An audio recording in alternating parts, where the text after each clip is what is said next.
Em nome do Pai que me criou, em nome do Filho que me resgatou e em nome do Espírito Santo que me santificou. Mística Cidade de Deus, capítulo 18. Livro 6, tomo 3. De Santa Maria de Ágreda. Processo de Jesus na manhã de sexta-feira. É remetido a Pilatos. Maria sai-lhe ao encontro com São João Evangelista e as três Marias. Jesus é conduzido ao concílio dos chefes judeus. Ao amanhecer da sexta-feira, dizem os evangelistas Mateus 27:1, Marcos 15:1, Lucas 22:66 e João 18:28. Reuniram-se os anciãos do governo, com os príncipes dos sacerdotes e escribas, respeitados pelo povo como representantes da doutrina e da lei. De comum acordo, iam fazer o julgamento de Cristo para condená-lo à morte, como todos desejavam, dando ao processo alguma aparência de justiça para se justificarem perante o povo. O concílio foi reunido na casa do pontífice Caifás, onde Jesus se encontrava preso. Para interrogá-lo de novo, mandaram que o conduzissem do calabouço à sala do concílio.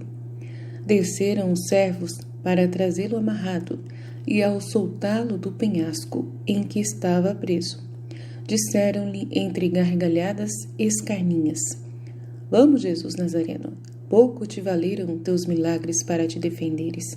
Aquelas artes com que dizias edificar o templo em 3 dias, agora não te ajudaram a escapar.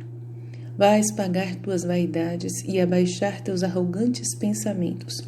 Vem, que os príncipes dos sacerdotes e escribas te esperam para dar fim aos teus embustes e te entregar a Pilatos, que acabará contigo de uma vez. Desamarraram o Senhor e levaram-no ao concílio, sem que Jesus abrisse a boca. De mãos atadas, não pudera limpar as salivas do rosto entumecido pelas bofetadas e maus tratos. Estava tão desfigurado e fraco que causou espanto, mas não compaixão aos seus juízes. Tal era o ódio que contra o Senhor haviam concebido. Jesus declara-se Filho de Deus. Perguntaram-lhe novamente se era o Cristo, conforme Lucas 22:66, que quer dizer um ungido. A intenção desta pergunta, como de todas as outras, era maliciosa. Não pretendiam obter delas a verdade, mas sim transformar sua resposta em matéria de acusação.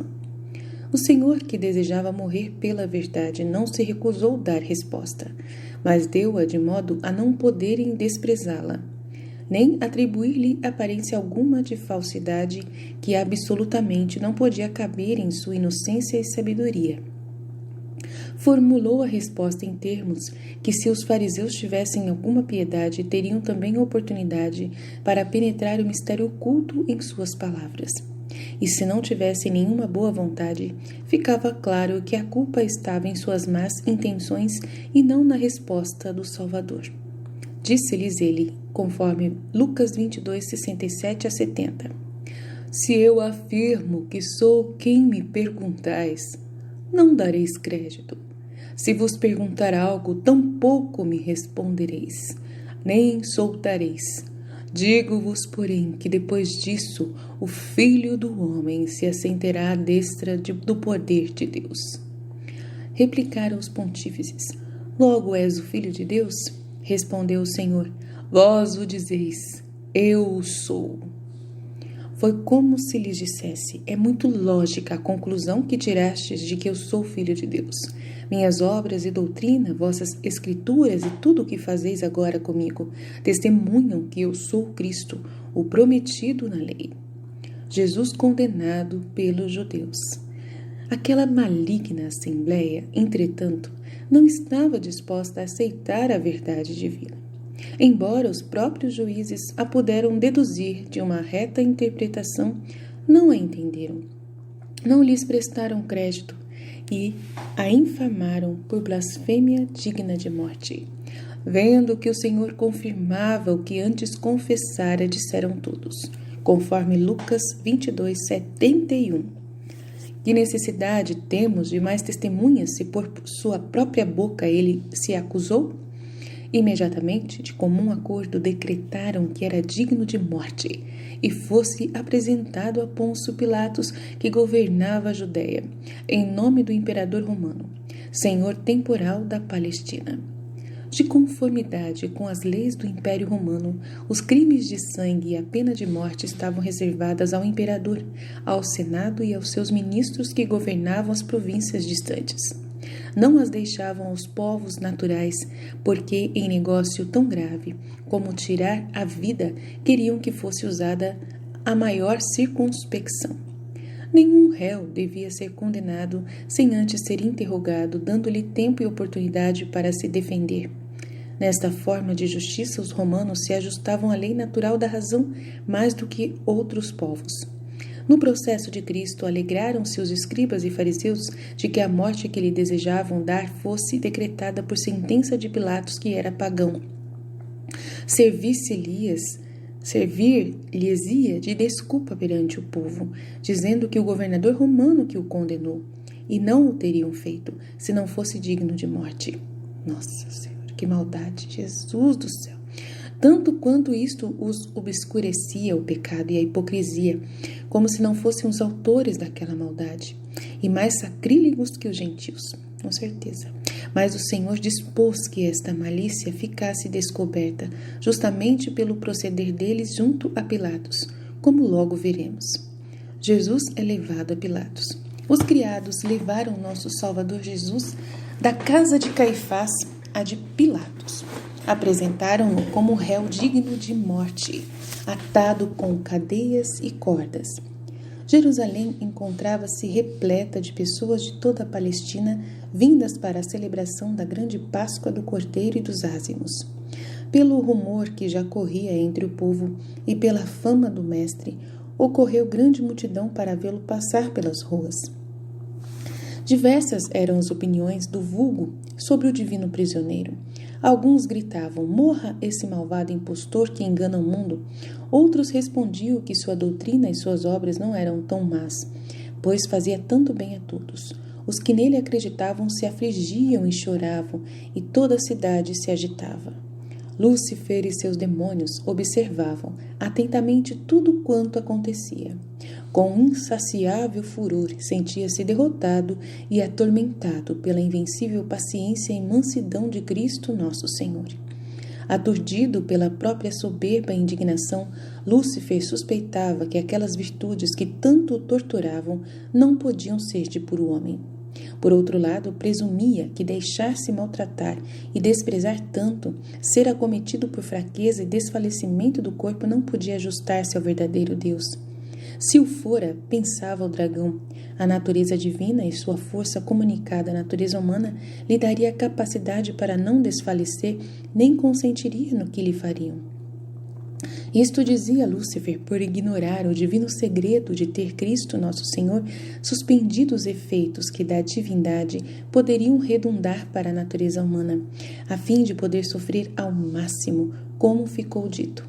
Com tais receios, o soberbo dragão mais se enfurecia para perseguir o Senhor e chegar a saber quem seria aquele que assim suportava tais tormentos.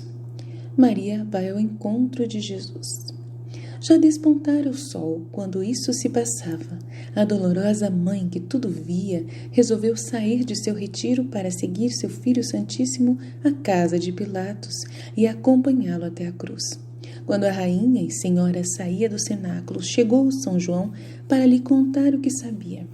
Ignorava então o discípulo amado a ciência e visão que tinha Maria Santíssima de tudo o que acontecia com seu amantíssimo filho. Depois da negação de São Pedro, São João havia se retirado, observando à distância o que ia se passando. Reconheceu também que faltara, fugindo do horto.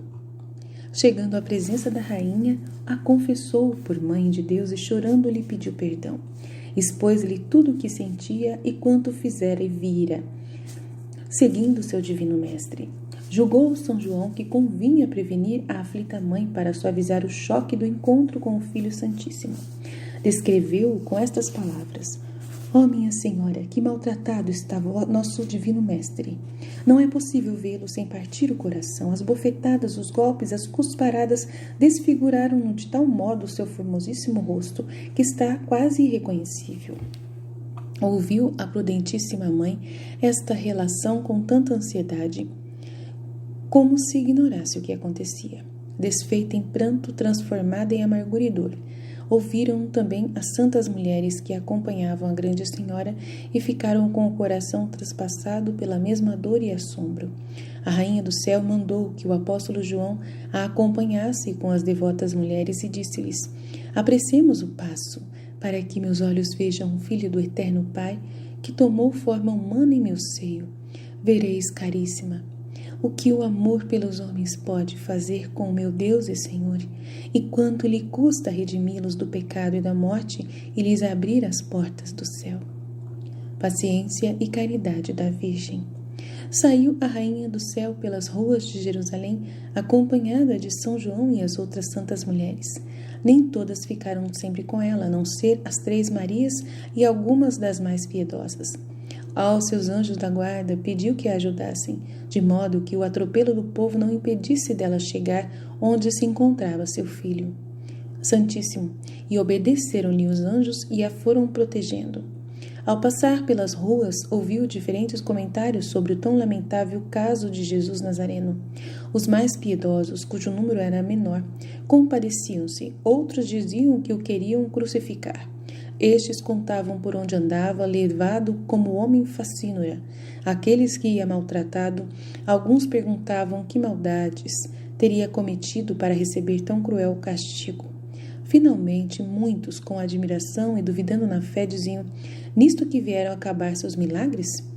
Sem dúvida eram embustes, pois não soube se defender e escapar. E desses falatórios estavam cheias as ruas e praças.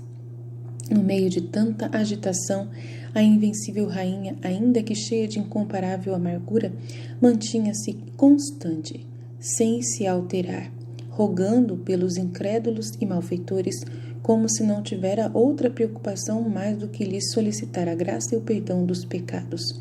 Amava-os com tão íntima caridade, como se deles recebera grandes favores e benefícios. Não se indignou, nem se irou contra aqueles sacrílegos faltores da paixão e morte de seu amantíssimo filho, nem sequer se agastou. A todos olhava com caridade e fazia o bem. Uau! Mãe do céu, me ajuda! Meu Deus, eu nunca vou chegar nem perto do que a senhora é. Nunca, nunca, nunca, nunca, nunca.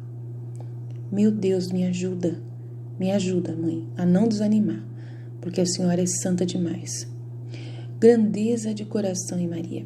Alguns dos que encontrava pelas ruas reconheciam-na como a mãe de Jesus Nazareno e, movidos de natural compaixão, lhe dizia: ó pobre mãe, que infelicidade, que ferido e doloroso estará seu coração, por que não guardaste melhor teu filho? Por que lhe consentias andar pregando novidades entre o povo? Teria sido melhor que o tivesses impedido. Servirá, porém, de lição. Nossa, gente, que maldade, gente. Ai, que horror. Servirá, porém, de lição para outras mães aprenderem a educar seus filhos. Gente, que maldade esse jeito de comentar. Tais razões e outras mais terríveis ouvia a cândida pomba e a todas dava em sua ardente caridade o lugar que convinha. Acolhia a compaixão dos piedosos, suportava a impiedade dos incrédulos, não se espantava com os ignorantes e por uns e por outros rogava ao Altíssimo. Uau! Mãe de Deus, me ajuda a gente, ajuda nós. Força, para a gente ter força, para poder ser assim também como a senhora é. Encontro de Jesus com Maria. Por entre essa confusão de gente, os santos anjos guiaram a imperatriz do céu até a esquina de uma rua, onde ela se encontrou com seu Filho Santíssimo. Com profunda reverência, prostrou-se ante sua real pessoa e o adorou com a mais alta e fervorosa veneração que jamais lhe deram, nem darão todas as criaturas. Lindo, mãe, lindo! Levantou-se e com incomparável ternura olharam-se filho e mãe, falando-se apenas com os corações traspassados de inefável dor. A prudentíssima senhora afastou-se um pouco para trás e foi seguindo a Cristo, nosso Senhor, dirigindo intimamente a Ele e ao Eterno Pai tais palavras que não cabem em língua mortal. Dizia a aflita mãe: Deus Altíssimo e meu filho, conheço o amoroso fogo de vossa caridade pelos homens. Ele vos obriga a ocultar o infinito poder de vossa divindade na carne e forma passível que de minhas entranhas recebeste. Reconheço vossa incompreensível sabedoria em consentir tais afrontas e tormentos e em entregar-vos, sendo o Senhor de toda a criação, para resgate do homem que é servo, pó e cinza. Sois digno de que todas as criaturas vos louvem e bendigam, confessem e exaltem vossa imensa bondade. Eu, porém, que sou vossa mãe, como deixarei de querer que só a mim fossem feitos tais opróprios, a não a vossa pessoa e não a vossa divina pessoa, que sois a formosura dos anjos e o resplendor da glória de vosso eterno Pai? Como não desejarei vos poupar tais penas? Como suportará meu coração ver-vos tão aflito, desfigurado vosso belíssimo rosto, e que só para o Criador e Redentor não haja compaixão e piedade em tão amarga paixão? Se, contudo, não é possível que eu vos alivie como mãe, recebei minha dor e sacrifício de não o poder fazer, como a Filho e Deus santo e verdadeiro. Jesus apresentado a Pilatos. No interior de Nossa Rainha do Céu ficou tão gravada a imagem do seu Filho Santíssimo maltratado, desfigurado e preso, que durante toda a vida jamais se apagou de sua imaginação aquele quadro, como se continuamente o estivesse contemplando. Chegou Cristo, nosso bem, à casa de Pilatos, seguido por muitos judeus do concílio e por inumerável povo, apresentando-o ao juiz. Os judeus permaneceram fora do pretório ou tribunal, fingindo-se muito devotos em não querer se contaminar para poder celebrar a Páscoa dos pães rituais bem purificados das impurezas legais. Estultíssimos hipócritas não reparavam no imundo sacrilégio que lhes contaminava as almas homicidas do inocente. Apesar de pagão, Pilatos condescendeu com a cerimônia dos judeus, vendo que punham reparo em entrar no seu pretório, saiu e, conforme o estilo dos romanos, lhes perguntou: que acusação tendes contra este homem? Responderam os judeus: se não fosse grande malfeitor, não o traríamos assim preso como o apresentamos. Era como se dissesse: averiguamos suas maldades, e como somos tão cuidadosos da justiça e de nossas obrigações, não procederíamos contra ele se não fosse um grande facínora. Apesar da resposta, replicou Pilatos: que delitos lhe cometeu? Está provado, responderam os judeus, que perturba a nação, quer fazer-se nosso rei e proíbe que se pague tributos a César. Disse Filho de Deus e pregou nova doutrina a começar da Galiléia, prosseguindo por toda a Judéia até Jerusalém. Pois tomai-o, vós outros, disse Pilatos, e julgai-o conforme as vossas leis, porque não encontro causa para o julgar. Replicaram os judeus: a nós não nos é permitido condenar alguém à morte, nem lhe aplicar essa pena. Oração de Maria para ser reconhecida a inocência de Jesus. A todo este inquérito achava-se presente Maria Santíssima com João e as mulheres que a acompanhavam, pois os santos anjos a conduziram onde tudo pudesse ver e ouvir. Sob o manto chorava sangue em vez de lágrimas, pela força da dor que partia seu coração virginal. Nos atos de virtude era um claríssimo espelho onde se refletia a alma santíssima de seu filho, e nas dores e penas reproduzia-lhe os sofrimentos do corpo. Pedia ao Pai Eterno lhe concedesse não perder de vista ao filho, o quanto fosse possível, pela ordem natural até sua morte, e assim o conseguiu enquanto o Senhor não se encontrava preso. Considerou a prudentíssima Senhora que convinha ser conhecida a inocência de nosso Senhor Salvador, Jesus, entre as falsas acusações e calúnias dos judeus, e que era condenado inocente. Com fervorosa oração, pediu que o juiz não fosse enganado e tivesse verdadeiro conhecimento de que Jesus era entregue por inveja dos sacerdotes e escribas. Em virtude desta oração de Maria Santíssima, Pilatos teve claro conhecimento da verdade e se convenceu de que o Senhor era inocente e lhe fora entregue por inveja, como diz São Mateus em capítulo 27, 18. Por esta razão, Jesus dialogou mais com ele, ainda que Pilatos não colaborou com a verdade que conheceu. Deste modo, não foi de proveito para ele, mas para nós e para provar a perfídia dos pontífices e fariseus. Barrabás preferido a Jesus. A raiva dos judeus desejava encontrar Pilatos de pleno acordo com eles, para logo pronunciar a sentença de morte contra Jesus. Ao verem que o governador punha tanta dúvida nisso, começaram a gritar ferozmente, acusando o Salvador de querer tomar o reino da Judéia, que para isso iludia e sobrelevava as populações. Conforme Lucas 23:5, chamando-se Cristo, que quer dizer ungido e rei, apresentaram a Pilatos esta maliciosa acusação, com a intenção de o abalar com o zelo do reino temporal que estava incumbido de conservar sob o Império Romano. Como entre os judeus os reis eram ungidos, por isto acrescentavam que Jesus se dava o nome de Cristo ou ungido com a realeza. Explicação necessária a Pilatos pertencente é gentilidade, cujos reis não eram ungidos. Perguntou Pilatos ao Senhor: que respondes a estas acusações? Estando presentes os acusadores, Jesus não respondeu palavra, pelo que admirava-se Pilatos de tal silêncio e paciência.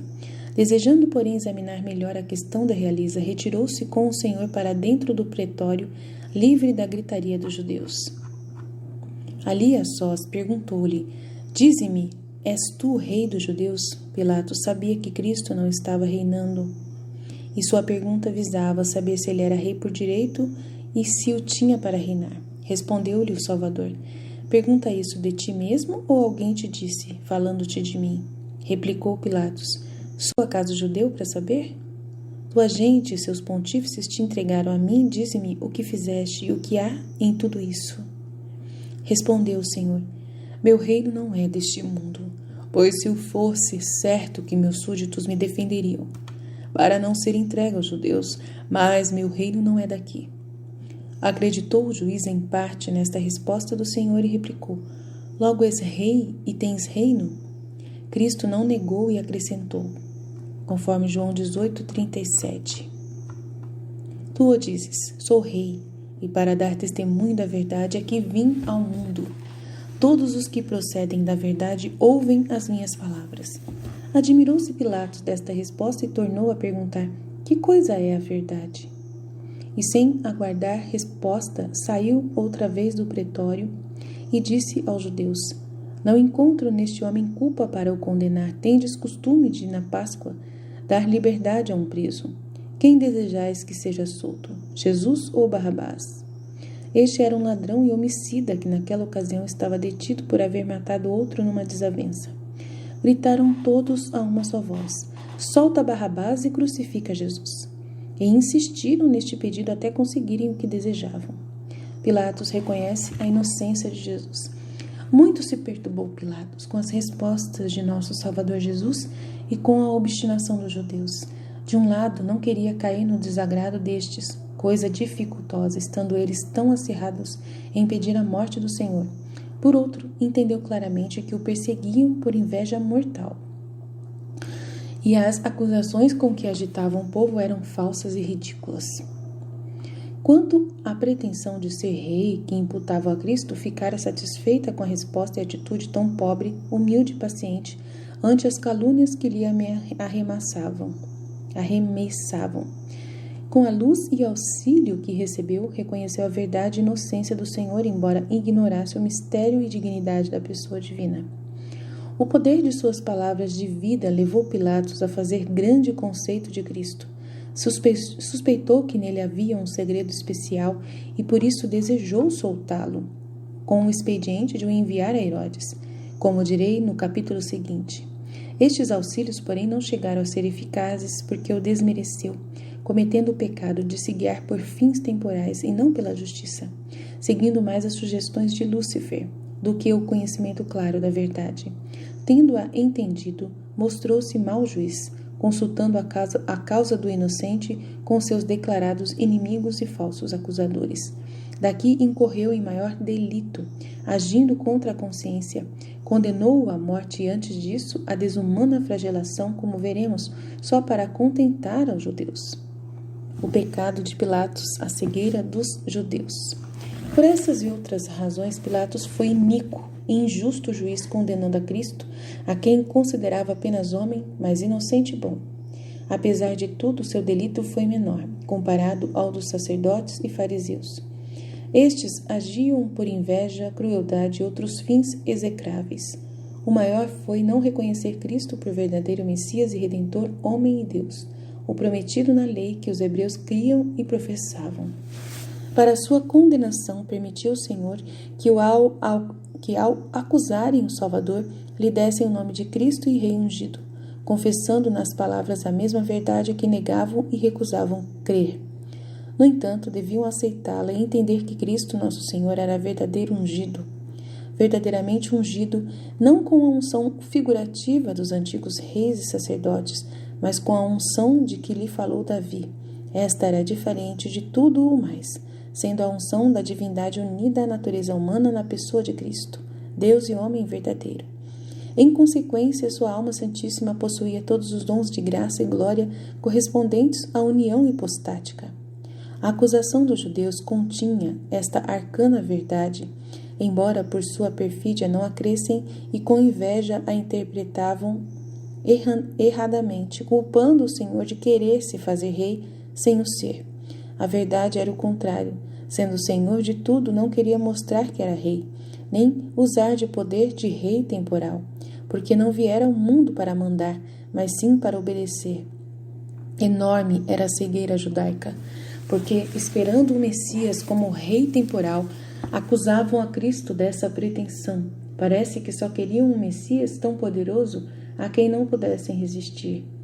Então o aceitariam por força e não por livre e reverente vontade como desejava o Senhor. Mesmo, já pensou? Eles queriam um rei por força.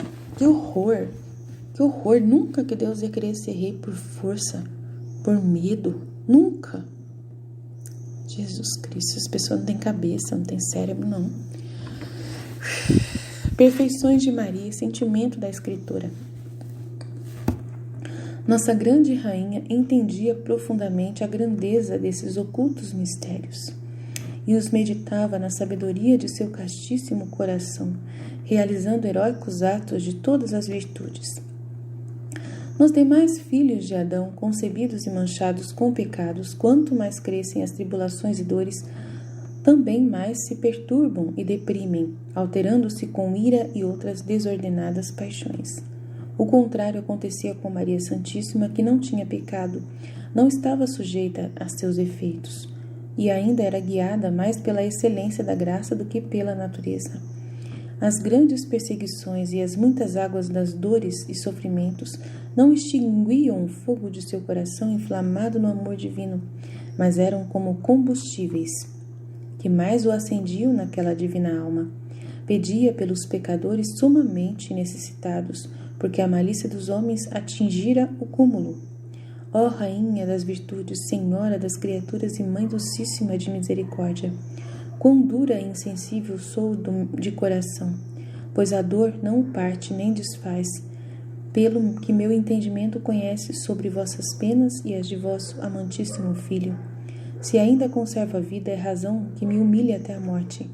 É ofender o amor e a piedade, ver o inocente padecer tormentos e pedir-lhe favores, sem tomar parte em suas penas. É verdade, é um absurdo a gente ver Jesus sofrer desse jeito, inocente padecer tormentos por nós e ainda a gente ficar pedindo coisa para ele. Eu acho a coisa mais absurda que tem isso. Eu fico horrorizada também com isso, mas a gente precisa dos favores dele. Se ele não olhar por nós, a gente está frito, não consegue nada. Com que cara e com razão nós, as criaturas, diremos que amamos a Deus, nosso Redentor, e a vós, minha rainha e mãe, Se enquanto vós bebeis o cálice amaríssimo de tão acerbadas dores e paixão, nós nos recriamos com o cálice dos deleites de Babilônia, né? É assustador esse negócio, né? É assustador isso. Meu Deus do céu. Mas se a gente ficar pensando nisso, a gente não aceita perdão de Jesus, não. Né? Não é fácil, não. Oh, se eu entendesse esta verdade, se eu a sentisse e aprofundasse, se ela penetrasse o íntimo do meu ser, vendo meu Senhor e sua dolorosa mãe padecendo tão desumanos tormentos. Eu acho sim que quando você vê Jesus e Nossa Senhora sofrendo tão desumanos tormentos, é aí que você tem que amá-los mais, é aí que você tem que ser mais dependente deles, é aí que você tem que confiar mais neles, é aí que você tem que depender muito mais deles, mesmo assim. Né? E não ter vergonha de depender deles, por causa justamente deles serem tão fortes assim. É o único jeito a gente poder se manter junto com eles. Porque se a gente ficar pensando com orgulho de que nós não merecemos tudo isso que eles fizeram, eles vão, né? Você vai desonrar todo o sacrifício deles. E não é assim que Deus quer. A gente não pode desonrar o sacrifício que eles fizeram por nós. Como poderei pensar que me fazem injustiça quando me perseguem, que me fazem agravo em desprezar-me, que me ofendem em me repelir? Como hei de me queixar que sofro, ainda que seja vituperada, desprezada e detestada pelo mundo? Claro que não, é um favor que eles fazem pra gente. Se alguém nos desprezar, se alguém nos ofender, a gente tem que ver como um favor, não ficar bravo com isso, né? Ai, Jesus, ajuda nós a sermos melhores. A gente precisa muito ser melhor. A gente precisa ver desse jeito que eu acabei de falar. A gente tem que gostar de ser desprezado, vituperado, detestado pelo mundo. A gente tem que gostar. Mas a gente não gosta, a gente é sem vergonha, a gente fica bravo com essas coisas. Por que a gente fica bravo? Não era pra gente ficar bravo. A gente não merece. A gente merece tudo isso. Ó grande capitã dos mártires, rainha dos fortes, mestra dos imitadores de vosso filho, se sou vossa filha e discípula, como vossa benignidade me tem afirmado e meu Senhor me quis conceder, não recuseis aceitar meus desejos de seguir vossos passos no caminho da cruz. Se por fraqueza tenho faltado, alcançai-me, Senhor e Mãe, fortaleza e coração contrito e humilhado pela culpa de minha ingratidão. Pedi e obtende para mim o amor ao Deus eterno, dom tão precioso que só vossa poderosa intercessão pode alcançar e meu Senhor e Redentor merecer que eu receba. Doutrina que a grande rainha do céu me deu. Minha filha, grande é o descuido e inadvertência dos mortais em considerar as obras de meu Filho Santíssimo e penetrar com humilde reverência os mistérios que nelas encerrou para remédio e salvação de todos. Muitos ignoram isto, outros se admiram de que o Senhor consentisse em ser levado como criminoso e malfeitor, que o reputassem e tratassem como homem estulto e ignorante, e que com sua divina sabedoria não defendesse sua inocência, provando a malícia dos judeus e de todos os seus adversários, quando com tanta facilidade o poderia fazer. Nesta admiração, antes de tudo, devem-se venerar os altíssimos juízos do Senhor, que assim dispôs a redenção humana, agindo com equidade, bondade e retidão, como convinha a seus atributos. Não recusou a seus inimigos os suficientes auxílios para bem procederem, se quisessem cooperar com eles, usando a própria liberdade para fazer o bem. No que dele dependeu, a todos desejou salvar. E ninguém tem razão para se queixar da piedade divina que foi superabundante. A humildade da cruz, remédio para a soberba. Além disto, desejo, caríssima, que entendas o ensinamento contido nestes fatos, pois meu Filho Santíssimo a todos realizou como Redentor e Mestre dos homens. No silêncio e paciência que praticou em sua paixão, tolerando ser reputado por iníquo e estúpido, deixou aos homens uma doutrina tão importante quanto pouco advertida pelos filhos de Adão, como não consideram o contágio que receberam de Lúcifer pelo pecado, contágio que este sempre mantém no mundo, não procuram no médico a cura de sua enfermidade. O Senhor, porém, por sua imensa caridade, deixou o remédio em suas palavras e atos. Considerem, pois, os homens concebidos em pecado, e vejam como se apoderou de seus corações a semente que o dragão neles semeou, a soberba, presunção, vaidade, estima de si mesmos, cobiça, hipocrisia, mentira e todos os outros vícios. Geralmente todos querem avantajar-se na honra e vanglória para serem preferidos e estimados. Os doutos que se consideram sábios, com jactância de sua ciência, querem ser aplaudidos e celebrados. Os ignorantes querem parecer sábios. Os ricos gloriam-se das riquezas e desejam ser considerados por causa delas. Os pobres querem ser ricos ou parecê-lo para ganhar a estimação daqueles. Os poderosos querem ser temidos, adorados e obedecidos.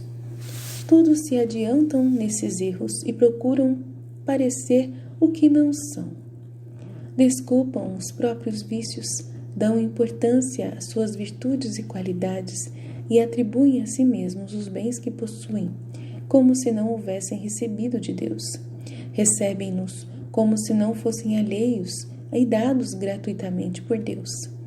Em vez de os agradecer, fazem deles armas contra Deus e contra si mesmos. Em geral, andam todos inchados pelo mortal veneno da antiga serpente e mais sedentos de o beber, quanto mais feridos e enfermos deste lamentável achaque. O caminho da cruz e da imitação de Cristo, pela humildade e sinceridade cristã, está deserto, porque poucos são os que andam por ele. Não se desculpar. Foi para esmagar a cabeça de Lúcifer e vencer a soberba de sua arrogância que meu filho sofreu a paixão na paciência e silêncio, consentindo ser tratado como homem ignorante, inércio e malfeitor. Mestre desta filosofia e médico, que vinha curar a doença do pecado, não quis se desculpar, nem se defender ou justificar, nem desmentir os que o acusavam, deixando aos homens este vivo exemplo da maneira de proceder contra os intentos da serpente. Nele se realizou aquela doutrina do sábio. Mais preciosa é, em seu devido tempo, a pequenez da estutice, do que a sabedoria e glória. A fragilidade humana melhor é, em certos tempos, ser reputada por homem ignorante e mau, do que fazer vã ostentação de virtude e sabedoria. Inumeráveis são os que incorrem neste perigoso erro, desejando parecer sábios, falam muito e multiplicam as palavras como estultos. Deste modo, vêm a perder o mesmo que pretendem, porque assim revelam a própria ignorância. Todos estes vícios nascem da soberba arraigada na natureza. Tu, porém, minha filha, guarda em teu coração a doutrina de meu filho e minha. Detesta a ostentação humana. Sofre, cala e deixa que o mundo te repute por ignorante, pois ele não sabe onde se encontra a verdadeira sabedoria. Nos ajuda, mãe, nos ajuda. Só se a senhora ajudar a gente. Sozinhos a gente não consegue. Fie-te.